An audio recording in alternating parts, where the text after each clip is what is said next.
한기채 목사님이 쓴 양의 고백이라는 제목의 책이 있는데요. 제가 그 책에 보니까 흥미로운 퀴즈가 하나 거기에 나와 있었습니다. 내용을 들어보고 여러분도 정답을 한번 맞춰보시면 좋겠습니다. 이것은 무엇일까요? 미국에서는 이것 때문에 7천만 명 이상이 고통을 당하며 매년 3만 8천 명 정도가 이로 인해 목숨을 잃는다고 합니다. 이것 때문에 매년 93조 원 정도의 생산성 비용이 낭비되고 있습니다. 10대 청소년들 역시 이것 때문에 고통을 받고 있는데 청소년의 64%가 학업 부진의 요인으로 이것을 꼽습니다. 전문가들에 따르면 최악의 증상은 30, 40대에 나타난다고 합니다. 노인들도 예외가 아닙니다. 65세 이상 연령의 50%, 즉 절반 정도가 이것으로 인해 건강에 어려움을 겪고 있습니다. 이 문제를 해결하기 위해 의사와의 상담, 호르몬 요법, 약물 치료, 허브차 등 식이요법, 그리고 명상치료 등 온갖 방법을 동원하고 있는 현실입니다. 이것은 무엇일까요? 여러 이야기가 들렸는데요. 정답은 불면증이에요.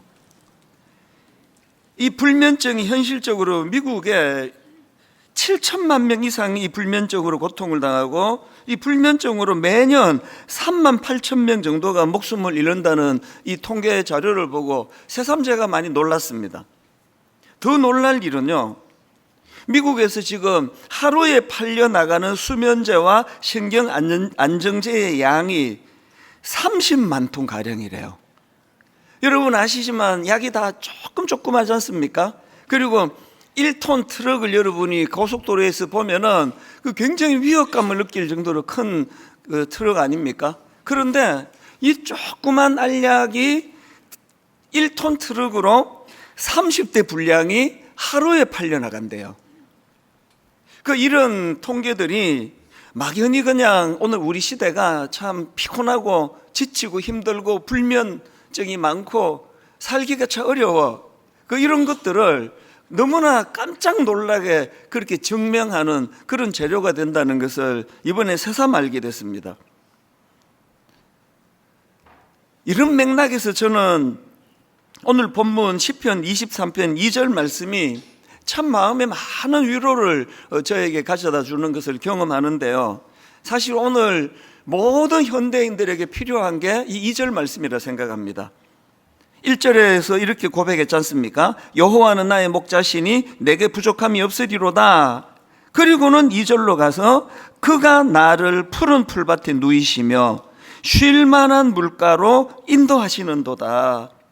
불면증과 염려와 두려움과 마음에 여러 가지 짐을 지고 살아가는 사람들에게 이 시편 23편이 얼마나 이게 위로가 되는지를 제가 요즘에 절실히 느끼고 있는 그런 중이거든요.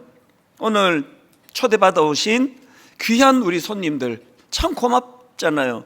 이 교회란 데를 생전에 처음 와보시는 분들이 이렇게 초대에 응하기까지는 굉장한 용기가 필요하셨을 텐데 지난주도 이번 주도 너무나 많은 분들이 초대에 응해 주셔서 제가 진심으로 감사를 드리고요. 오늘 그렇게 교회를 처음 와보시는 귀한 손님들에게 이론으로 이렇다더라 저렇다더라 이거는 뭐가 복잡한데요.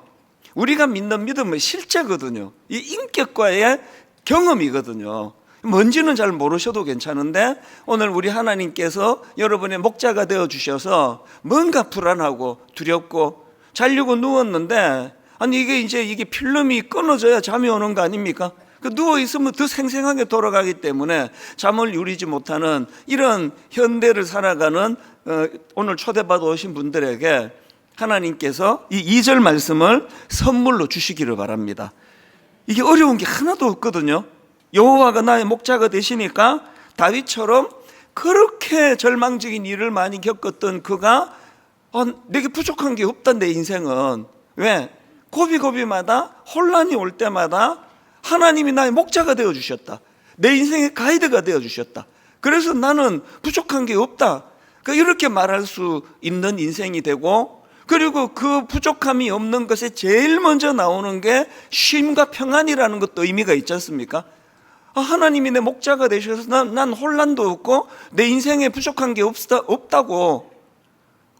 그 중에 가장 중요한 게 2절에서 그가 나를 푸른 풀밭에 누이시며 쉴 만한 물가로 인도하시는도다. 꼭 이 복을 또 이 은혜를 맛보시는 여러분 되시기를 바랍니다. 이번에 제가 이 시편 23편을 또 새롭게 묵상하고 연구하기 위하여 책들을 또 새로 또 좀 구입을 했는데요. 그 중에 참 인상적인 책이 하나 있습니다. 필립 켈러가 쓴 양과 목자라는 책인데요. 이 책이 제 눈에 들어온 것은 어떤 저자들은 책상에 앉아서 이론으로 쓰잖아요. 뭐 이럴 것이다, 또 뭐 이런 자료를 내가 봤던데, 이 필립 켈러는요, 본인이 실제로 무려 8년 동안이나 양을 치는 목자 일을 직접 경험한 사람이에요. 그 이번에 책을 보면은 뭐 그럴 것이다 없습니다. 내가 경험해 보니, 내가 겪어보니 양이 이런 특징을 가졌더라. 그리고 목자는 이렇게 해야 되더라. 그걸 이제 23편을 가지고 하나하나 그렇게 설명을 하고 있는데요. 예를 들면은 오늘 본문 2절을 가지고 이렇게 설명합니다. 여기 나오는 그가 나를 푸른 풀밭에 누이시며 하는 이 말씀을 가지고요, 양들은요 4가지 조건이 충족되기 전에는 절대로 눕지 않는데요. 이 4가지 중에 첫 번째가 뭐냐 하니까, 양은 겁이 많은 동물이라서 모든 두려움에서 벗어나지 않으면 누우려 하지 않는다는 겁니다. 그런가 하면 두 번째로, 양은 집단 안에서 사회적 행동을 하는 동물이기 때문에 자기들끼리의 싸움이 있는 한 누우려 하지 않는다. 그리고 세 번째로, 파리나 기생충 같은 것으로 괴로울 때도 양은 절대 누우려 하지 않는다. 그리고 마지막 네 번째로, 양은 배가 고프면 눕지 않는다는 거예요.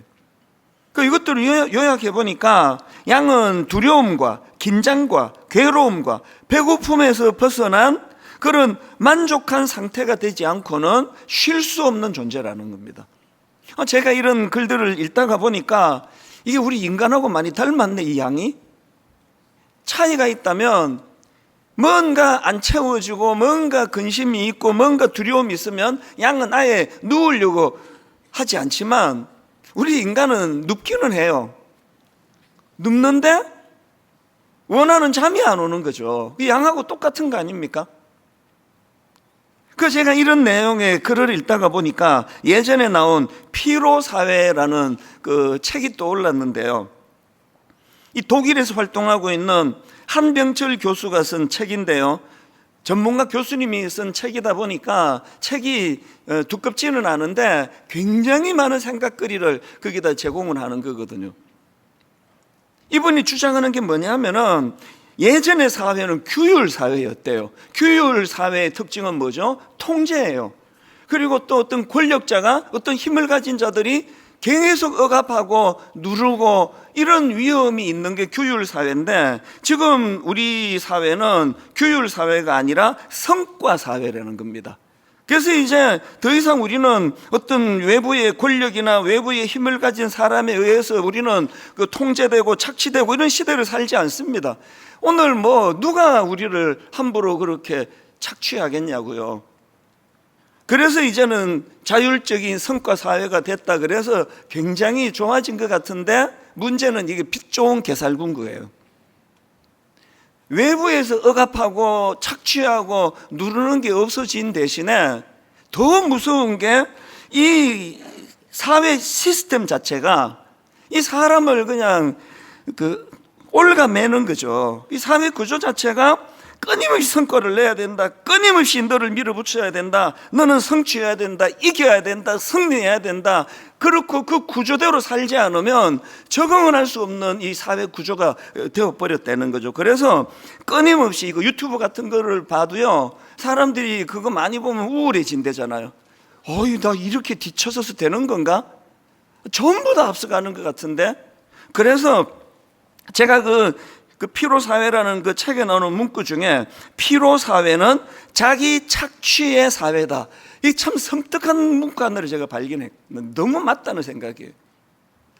예전에 그 규율 사회는 외부에 나를 괴롭히는 그런 권력자들에 의해서 시달리기가 쉬웠는데 그것들이 다 사라지고 나니까 이 시스템 구조가 나를 그렇게 얽어매는 거 아닙니까? 그래서 여러분들 모두가 다 뭔가 하루 일과를 흔쾌하게 잠자리에 들어가기 어려워요.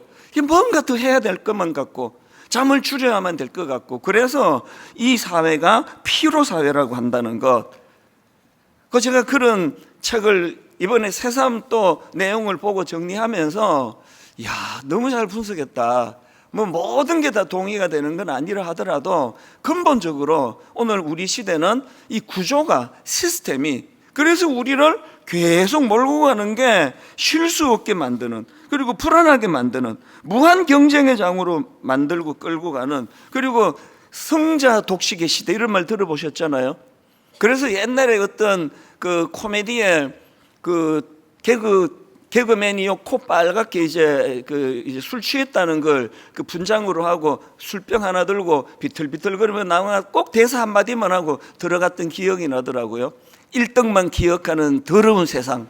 이 술 취해가지고 하는 그 이제 술주정인데요. 1등만 기억하는 더러운 세상. 그게 한때 젊은이들에게 유행어가 된 게 공감이 된다는 거거든요. 모두가 다 이 사회에서 나는 부정응자 같고 나는 삼류 인생 같고 이렇게 지금 몰고 가는 이런 시대이기 때문에, 그래서 저는 종종 저의 목자가 되시는 주님께서 마태복음 11장 28절과 29절에 주신 말씀이요, 수고하고 무거운 짐진 자들아 다 내게로 오라. 내가 너희를 쉬게 하리라. 나는 마음이 온유하고 겸손하니 나의 멍에를 메고 내게 배우라. 그리하면 너희 마음이 쉼을 얻으리니에요. 사실 제가 그 목사가 돼 보니까요, 예수 잘 믿으면요, 내가 너희를 쉬게 하리라, 이게 좀 안 될 때가 많아요. 저도 지금 사는 게 피곤해요. 점점 수면도 짧아지고요. 아니 무슨 작년에 했던 일에서 요 앞에 거를 빼고 새로 또 하나가 들어와야 되는데 하던 일을 계속 하고, 이때 해가 바뀌면 하나씩 더 붙여져요. 원래 돌아가전 이제 대학부 청년부까지 살리겠다고 막 해집고 다니는 바람에 요새 제가 대학생 보면 난 무서워요. 막 거기다가 쟤들한테 내가 이제 책임을 져야 되는데, 대청 대학 청년부가 완전히 활력을 되찾는 그런 과업을 하나님이 여름에 하나 또 얹어 주셨거든요. 하나 더 얹어 주시면 하나 빼셔야 되잖아요. 주님은 맨날 뭐 수고하고 무거운 짐진 자들아 다 내게로 오라. 내가 너희를 쉬게 하리라. 그리고 관로하고 이찬수 너만 빼고. 이건 농담이고요. 제가 일이 점점 많아지고 수면이 제가 진짜 부족하거든요. 얼마 전에 그 미국에서 오랜만에 그 이진아 전도사라는 그 전문 사역자가 이제 방문하고 가면서 저한테 메일을 보내왔어요. 저한테 인사하러 와서 깜짝 놀랐대요. 이 표현이. 목사님 얼굴이 막 너무 피곤해 보이고, 그래서 제가 깜짝 놀랐다고. 여러분은 맨날 보니까 그런데요, 처음 보면 그렇게 피곤해 보이나 봐요. 그러나 저는요, 뭘 강조하는가 하면은 내 영혼은 쉼을 얻어요. 이 1절 2절을 다시 한번 보세요. 수고하고 무거운 짐진 자들아 다 내게로 오라. 내가 너희를 쉬게 하리라 하셨는데요. 29절, 나는 마음이 온유하고 겸손하니 나의 멍에를 메고 내게 배우라. 그리하면 너희 마음이 쉼을 얻으리니. 그래서 제가 예수 믿고 나서 가장 중요한 원리를 알았다면, 아무리 일이 많아도요, 수면이 부족해도요, 막 만나겠다는 사람이 막 줄을 서서 기다리고 있더라도 마음이 평안하면 그 사람은 평안한 거예요. 오늘 여러분들이 얼마나 이 바쁜 피로 사회에서 지치고 피곤하고 지하철 타면은요, 너무 안 됐어요. 뭐 하여튼 뭐 전부 피곤해 쩔었는데 이놈의 스마트폰이 여러분을 못 쉬게 만들자. 눈이 휑한데도 이거 보고 지하철에서 뭘 보나, 저는 계속 호기심 많아가지고요. 돌아다니며 보니까 별거 아니던데요. 연속극 제일 많이 보시고, 스포츠 많이 보시고, 만화 영화 많이 보시고. 쉬지를 못하게 만드는 그 구조예요. 그래서 여러분, 퇴근하실 때요, 또 좀 지칠 때요, 핸드폰을 끄는 결단을 내리는 거, 이게 주님이 저에게 가르치시는 메시지예요. 저는 틈틈이 핸드폰을 제 손에서 떨어뜨려 놓습니다. 이제 뭐 급한 연락이 계속 오니까 끊어올 수는 없고 아예 떨어뜨려 놓아요. 그래서 오늘 저는 어쨌든 이 수고하고 무거운 짐진 자들아 다 내게로 오라, 내가 너희를 쉬게 하리라. 그 끔찍한 불면증으로 미국에서 7천만 명 이상이 고통을 당하는 3만 8천 명이라는 엄청난 숫자가 쉬지 못해서 목숨을 잃는 이런 가슴 아픈 현실 앞에서 오늘 이 쉼에 대해서 제가 좀 말씀을 나눠보려고 하는데요. 그래서 제가 오늘 설교 제목을 불안한 시대에 누리는 쉼, 이렇게 제가 정해봤는데요.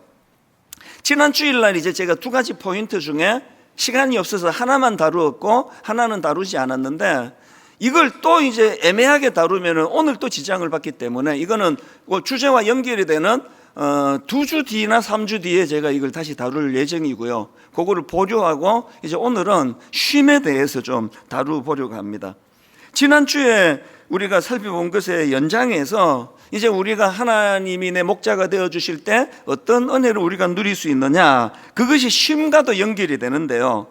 자, 쉼과 관련한 두 가지 중에 첫 번째가 뭐냐, 목자를 만나는 것이 쉬는 것이다. 제가 이렇게 한번 그 정의를 던져봤습니다. 목자를 만나는 것이 쉬는 것이다. 2절을 보시니까 아까 1절에서 여호와가 나의 목자이기 때문에 내게 부족함이 없다, 이렇게 고백한 다윗이 2절로 가서는 그 여호와를 그래서 그가로 표현해요. 그가 나를 푸른 풀밭에 누이시는 거예요. 눕는 게 아닙니다. 그가 나를 푸른 풀밭에 누이시며 쉴 만한 물가로 인도하시는도다. 지금 여기서 강조되는 게 주체가 자기가 아니에요. 자기가 누운 거 아니에요. 자기가 푸른 그 쉴 만한 물가로 찾아간 거 아니에요. 그가 하셨어요. 그가 누구라고요? 여호와가 나의 목자시기 때문에 나는 부족한 게 없습니다. 그리고 그분이 나를 누이셨다는 거예요. 잠은 누이셔야 드는 거예요. 잠은. 침대는 제가 살 수 있고요. 막 물침대, 뭐 돌침대, 막 외국의 비싼 침대, 그리고 막 하나도 그 이불 덮은 것 같지 않은 완전히 가벼운 무슨 이불, 그거 다 내가 돈 주고 살 수 있는데요. 잠은요, 주시는 거예요. 잠은 여호와가 나의 목자인 분에게, 그리고 그분에게 전적으로 신뢰하며 맡겨드리는 자에게 주시는 선물이에요. 그래서 우리 성도님들한테는 여러 번 고백했지만 분당 우리 교회 담임 목사로 살아가는 건 굉장히 양상이 좀 복잡합니다. 설교하고 나면 미국에서 뭐 캐나다에서 유럽에서 뭐 누군가는 하여튼 문제를 제기해요. 그 설교를 왜 그렇게 하십니까? 하여튼 뭐 어딘가에서는 이 설교에 대하여 문제를 제기해요. 그리고 또 뭐 이런 양상이 좀 복잡해요. 어떨 때는 최근에도 겪었는데요. 어떤 그 여성도님을 상담을 했는데 내용을 제가 오픈할 수 없습니다. 억장이 무너지는 거예요. 그분의 감정이 제게 감정이입이 돼가지고 제가 막 우울해지기 시작하는 거예요. 이게 굉장히 상태가 심각해졌어요. 너무 제가 우울해지고 무기력해지고 그런 일들을 아주 자주는 아니지만요, 가끔씩 경험을 해요. 그래서 이 목사로, 분당 우리 교회 담임 목사로 살아가는 게 어떨 때는 저에게 사실은 참 무거운 짐이 될 때가 많은데, 놀라운 것은요, 어떤 경우라도요, 잠을 이루지 못하는 적은 거의 없습니다. 그리고 연속적으로 잠을 이루지 못한 적은 단 한 번도 없었습니다. 왜 그럴까요? 내가 그렇게 피곤하고 지치고 우울하고 억울한 모함을 당하고 내가 감당이 안 될 때 저는 시편 23편에 이 원리를 가지고 기도하거든요. 주님, 저의 목자가 되어주시기 원합니다. 왜 2절만 딱 떼가지고 설교를 제가 해야 되겠다고 생각했겠냐고요. 이 원리를 잊으시면 안 됩니다. 여호와가 나의 목자시기 때문에 난 부족한 게 없다. 그리고 예를 들어볼까? 그가 나를 이 두려움이 많은 내 인생의 푸른 풀밭에 누이셔. 그리고 쉴 만한 물가로 인도해 주신다. 그 앞에서 언급했던 그 목자 출신의 필립 켈러 그 저자의 글의 그 뒷부분도 제가 연결해서 한번 읽어드릴게요. 앞에는 읽어드렸습니다. 양들이 편히 쉬기 위해서는 두려움과 긴장과 괴로움과 배고픔에서 벗어난 확실한 자유감 혹은 만족감이 있어야 한다. 그 다음에 이 내용을 들어보세요. 이런 면에서 양들을 모든 염려로부터 놓이게 해줄 수 있는 이는 오직 그 양의 목자 외에는 없다. 그렇기 때문에 그 양들이 평안을 누리느냐 아니면 불안하느냐 하는 것은 전적으로 목자의 근면에 있다. 그 양이 절대로 불안하면 눕지 않는데 그가 누울 수 있고 누울 수 없고를 결정하는 건 어떤 목자를 만나느냐에 달렸다는 그 얘기거든요. 제가 조금 전에 전적으로 목사 그러다가 제가 목자로 바꾸었잖아요. 왜냐하니까요, 목사는 목양을 한다 그러거든요. 이 목양이 뭡니까? 이 양을 치는 거예요. 목자 대신 하나님으로부터 위임을 받아서 대리로 섬기는 종이 그게 목사거든요. 그래서 이 원리 그대로 한다면요, 양들이 평안을 누리느냐 아니면 불안하느냐 하는 것은 전적으로 목자의 근면에 달려 있다고 한다면 목사인 저도 마찬가지라는 생각을 하죠. 분당 우리 교회를 찾아주시는 성도님들이 엿새 동안에도 지금 안 그래도 지금 불안하고 뭐가 복잡해 죽겠는데 교회 오니까 더 복잡하다. 교회 오니까 내가 그냥 머리가 터질 것 같다. 이러면 안 되는 책임이 저에게 있다는 거예요. 이유야를 막론하고 교회는요, 목자 되시는 그분의 마음을 헤아려서 성도들을 혼미하게 만들면 안 된다는 거예요. 새벽마다 저의 기도가 하나님 은퇴할 때 더 중요해요. 아버지 은퇴할 때까지 성도들 놀래키는 일 하지 않도록 해달라고. 어떤 경우라도 성도들을 혼란에 빠뜨리지 않게 해달라고. 그리고 옛날에 그 애들 보는 그 만화 영화의 가제트에 손을 저는 또 올려 아시죠? 쫙 손이 뻗어가는 거. 하나님, 제가 분당 우리 교회에 가제트에 손이 되기 원합니다. 그래서 우리 성도들을 다 이 울타리 안에서 마음껏 쉼을 누리고 안식할 수 있게 해달라고. 손이 쫙 뻗어나가는 거, 여러분은 요것밖에 안 보이잖아요. 저는 지금 이게 쫙 뻗어나갔어요. 드림센터까지 저쪽으로 쫙 뻗어나간 거죠. 교회는 우리에게 평안으로 인도하시는 목자 되시는 그분을 구현해내는 곳이거든요. 다락방, 우리 순장님이 하시는 일은 가제트의 손이에요. 순장님이 너무 많이 바쁘시면 안 됩니다. 순장님이 다 인도하시면 안 됩니다. 가제트의 손이 돼야 돼요. 순원들이 그 안에서 마음껏 거기서 누리실 수 있도록. 제가 앞에서 그 피로사회 그 책을 잠깐 소개해 드리지 않았습니까? 저는 그 책을 읽으면서 그 요한복음 5장에 나오는 베데스다 목가가 이게 피로사회구나, 그런 생각을 한 적이 있었습니다. 여러분 다 아시지만 요한복음 5장에 베데스다 연못이 나오는데 그 주변에 막 엄청난 사람들이 다 모여들었는데요, 전부가 다 결핍이 있는 사람이에요. 왜냐하니까 그 소문이 막 이제 나가기를 거기에 물이동할 때 가장 먼저 들어가는 사람은 그 병을 고칠 수 있다, 이 소문이 나가지고 막 온갖 종류의 결핍을 갖고 있는 분들이 다 모여드는데요. 그런데 여러분, 그곳에서는요, 결핍을 가진 그 사람들이 모여 무한 경쟁의 장에 제일 먼저 뛰어들면은 소원이 이루어진대더라. 그래서 막 모두가 나 긴장 상태예요. 이 물이 언제 동하나? 나 이번 1등으로 나 들어가야 하는데, 근데 반드시 난 그거를 해내야 돼. 그 무한 경쟁 구도 속에 있던 그 집단에서요, 가장 경쟁력이 떨어지는 한 사람이 거기에 있습니다. 요한복음 5장 5절부터 7절입니다. 거기 38해 된 병자가 있더라. 예수께서 그 누운 것을 보시고 병이 벌써 오래된 줄 아시고 이르시되 내가 낫고자 하느냐? 병자가 대답하되 주여, 물이 움직일 때에 나를 못에 넣어주는 사람이 없어 내가 가는 동안에 다른 사람이 먼저 내려가나이다.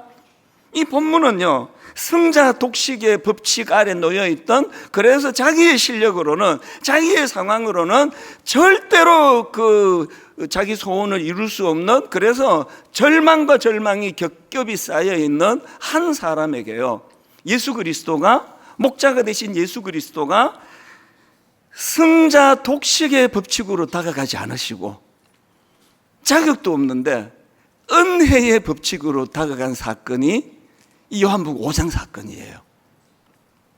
그리고 이것이 성경에만 있는 게 아니라 그 수혜자가 저였기 때문에 내 생애에 가장 절망적이고 나 자신은 밥벌어지고 나는 사회에 나고자고 나는 절대로 나는 이 땅에서 적응할 수 없다라는, 그래서 초기 우울증 같은 것이 저를 괴롭혔던 미국 이민 초기에 이 38년 된 병자 같은 저를 목자 되시는 주님이 저를 만나 주셨어요.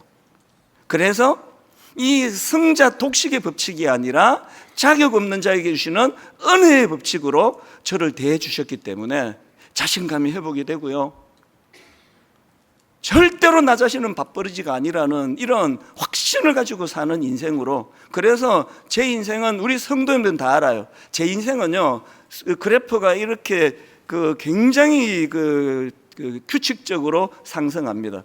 20대보다 30대보다 40대보다 50대보다 지금이 내 생애의 가장 전성기예요. 그리고 가장 자신감이 넘쳐나요.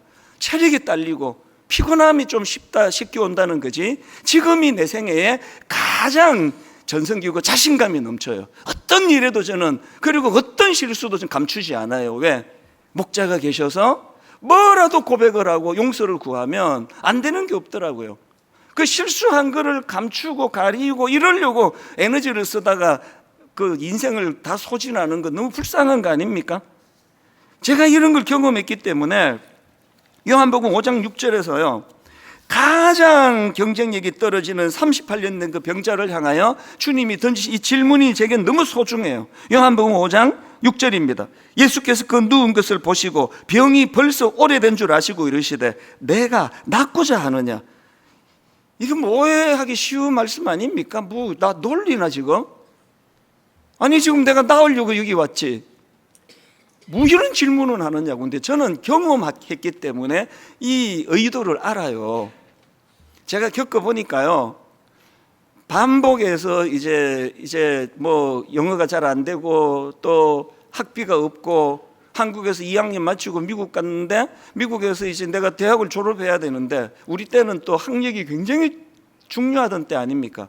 절대로 나는 미국 대학을 졸업할 수 없다는 그런 마음이 꽉 차 있는데, 그러면서 막노동하면서 돈을 벌어가면서 학교를 다닐래니 무슨 영어가 늘겠냐고요. 끊임없이 낙심하고 끊임없이 좌절하고 나는 밥버릇이라고, 나는 할 수 있는 게 아무것도 없다고. 그랬을 때 주님이 저에게 던지신 질문이 이거예요. 네가 낫고자 하느냐? 희망이에요. 너 아직도 너 인생을 포기하지 않느냐? 나 만난 이후에 네가 낫고자 하느냐? 오늘 예배 드리시는 여러분, 주님의 이 음성이 들렸으면 좋겠어요. 네가 낫고자 하느냐? 무슨 뜻입니까? 너 아직 희망 갖고 있니? 네가 어떻게 해보겠다고 발부둥치던 그때의 절망이 아니라 이제 너의 목자가 되시는 예수 그리스도, 그분이 너 인생에 개입을 했는데 너 낫고자 하느냐? 그리고는 8절에 예수께서 이르시되 일어나 내 자리를 들고 걸어가라. 그 자리가 어떤 자리입니까? 자기에게는 절망의 자리예요. 타인에 대해서는 원망의 자리예요. 아무도 나를 도와주는 사람이 없다고. 20대 초반에 제가 미국에서 분노하면서 소리 질렀던 그것이 딱 이거거든요. 왜 나를 안 도와주느냐고. 아무도 나를 도와주는 이가 없습니다. 그 자리에서 떠나라는 거죠. 나 밥버릇이야. 나는 세상에 나고자야. 그렇게 절망하던 그 자리에서 일어나라는 거거든요. 오늘 여러분을 왜 이렇게 초대하기를 원했는지 여러분 이 마음을 좀 헤아려 주시면 얼마나 좋겠습니까? 그런가 하면은 쉼과 관련한 두 번째가 뭐냐 하니까요, 그 목자를 의지하는 것이 쉬는 것이에요. 그 목자를 만나는 것이 쉬는 것이지만 두 번째가 충족이 안 되면 이루어질 수가 없습니다. 그 목자가 존재한다는 사실을 인식하는 것도 중요하지만 그 목자를 의지하는 거죠. 그래서 목자 대신 예수님께서 요한복음 10장 27절에서 이런 말씀을 하십니다. 내 양은 내 음성을 들으며 나는 그들을 알며 그들은 나를 따르느니라. 목자를 만나는 것이 쉼이 되는 것이 중요하지만 그 목자를 따르는 거예요. 어제 제가 참 마음이 좀 흐뭇한 또 감동이 되는 결혼식 주례를 했습니다. 뭐 모든 주례가 다 마음에 감동을 주지만 어제는 더 했습니다. 왜냐하니까요, 우리 교회에서 아주 어릴 때부터 예쁘게 자라던 우리 청년 자매가 이제 결혼을 했어요. 참 예뻐요. 얼마나 그 믿음이 참 예쁘게 자라는지 늘 제 마음에 참 귀하다. 근데 이 자매가 결혼을 했는데 안 믿는 형제랑 만난 거예요. 안 믿는 형제를 만났는데 너무나 이 사람이 반듯하니까요. 그리고 또 상대방도 잘 만났어요. 그래서 그 마음에 자기가 만난 예수님을 소개하고 그랬겠죠. 그래서 놀랍게도 그 청년이 예수를 믿게 됐어요.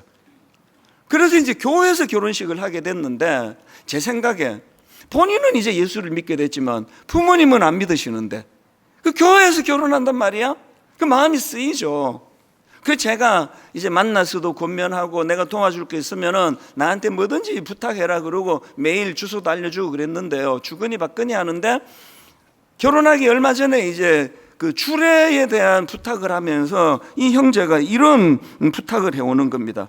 본인이 좋아하는 성경 구절이 있는데 이 본문으로 주례를 해주시면 좋겠다.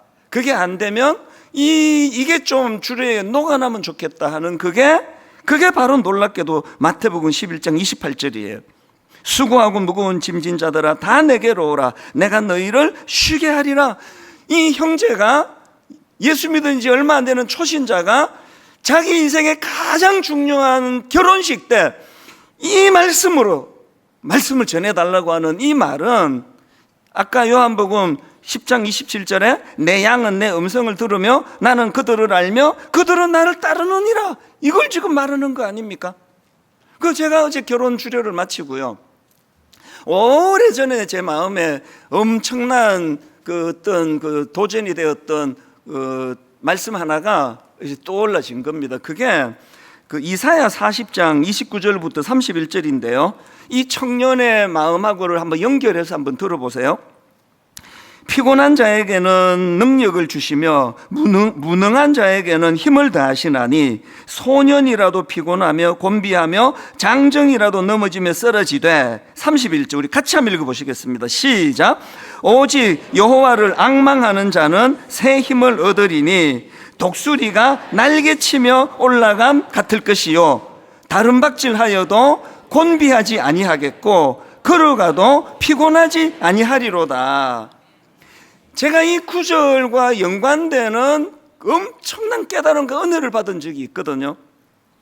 이게 우리말 성경으로 읽으니까 여기가 독수리가 날개치며 올라감, 그래서 우리 이미지도 있고 이 표현도 그래서 독수리가 막 엄청나게 힘차게 날개짓하면서 그렇게 비상하는 것 같은데요.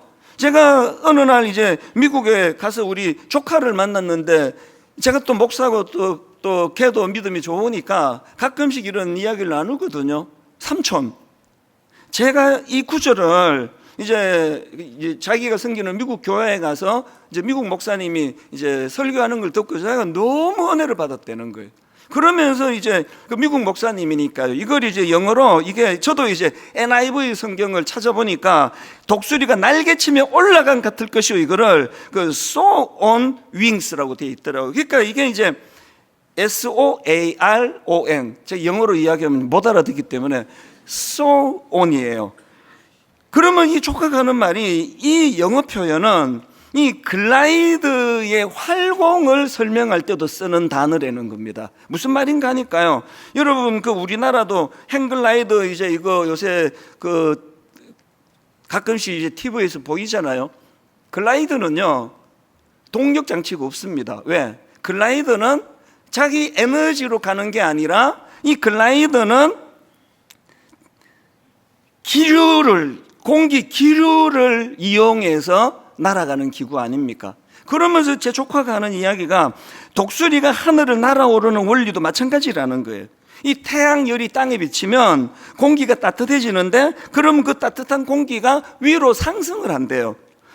놀라운 건 독수리는요, 자기가 날개짓하는 게 아니라 상승 올란 기류를 찾아다닌대요. 상승 올란 기류를 첫째, 상승 올란 기류를 찾아다니고 둘째, 그 기류를 만나면 날개를 쫙 펴가지고 상승 기류의 힘으로 날아간다는 거예요.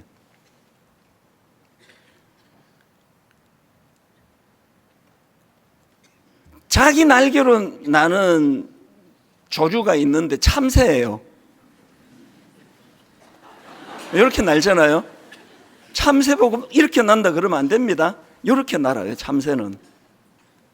그래서 여기 나와 있는 자기 힘으로 나는 그 참새를 묘사할 때 30절에 보니까요, 소년이라도 피곤하며 곤비하며 장정이라도 넘어지며 쓰러지되, 여기 나와 있는 그 소년, 이 소년은요, 인생에서 가장 전성기에 속한 젊은 남자를 표현하는 그런 의미라는 해설을 제가 본 적이 있습니다. 인생에 가장 피가 끓고 젊고 혈기왕성한 그런 젊은 청년이라도 피곤하고 곤비하고 장정이라도 넘어지며 쓰러지되, 누가 새 힘을 얻느냐고요?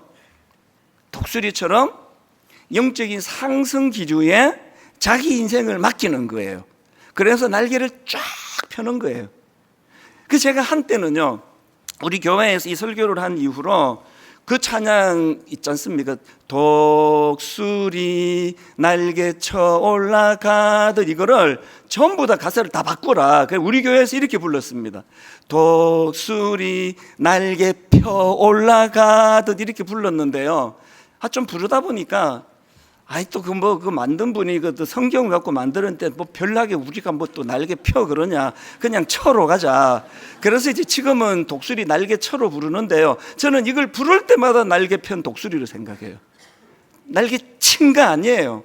날개를 편 거예요. 그래서 여러분들이 예수 믿는다는 게 뭐냐? 이렇게 사는 참새가 날개를 펴는 것을 배우는 게 그게 신앙생활이에요. 그래서 저는요, 목사가 됐는데도 정신 차리고 보면 이러고 살아요. 정신 차리고 보면 어떻게 내가 해보겠다고 파닥파닥 끓이다 참 내가 왜 이러지? 날개 펴, 상승 기류를 타. 제가 깜짝 놀랐던 게요, 이 독수리는요, 여러분의 상상과는 완전히 다릅니다. 이 독수리는 나는 것에 아주 약한 동물이래요. 왜 그러냐 하니까요, 이 독수리가 이 날개를 펼치면 2m가 넘는데요. 그리고 너무 무겁대요, 날개가. 그래서 작은 새들처럼 파닥파닥 끓일 수가 없어요. 이 날개가 너무 무겁고 육중하기 때문에. 그래서 독수리는 날개에 여러 가지 불편을 느낄 수밖에 없는 그런 신체를 가졌다 그래서 제가 깜짝 놀랐습니다. 우리는 그런 생각을 안 했는데 그 독수리가 그렇게 불리한 신체 구조인데 어떻게 창공을 비상하느냐고요? 아까 원리 다 말씀드렸잖아요. 예수 그리스도가 우리 인생의 목자가 되어주실 때 내가 애써서 날아가는 거 아니에요. 참새처럼. 그래서 피곤하고 지치고 잠이 안 오고, 제가 말씀드렸잖아요. 아무리 목회가 힘들고 어떤 일은 모함을 당하고 가슴이 찢어지는 일이 있어도요, 잠을 못 자는 일은 제게는 거의 없습니다. 왜? 그때는 날개 펼 때라는 걸 오히려 인식하기 때문이에요. 그때는 내 이걸로는 이 문제를 해결할 수가 없다는 것을 알기 때문이에요. 결론을 오늘 제가 이렇게 맺기를 원합니다. 여러분, 정말 부탁을 드립니다. 어거스틴 이런 말을 했거든요. 하나님, 내가 당신 안에 있을 때까지 내 마음에 안식이 없었나이다. 참새의 날개짓으로 내 인생 모든 걸 다 피곤하게 걸고 살아도 만족이 없습니다. 안식이 없습니다.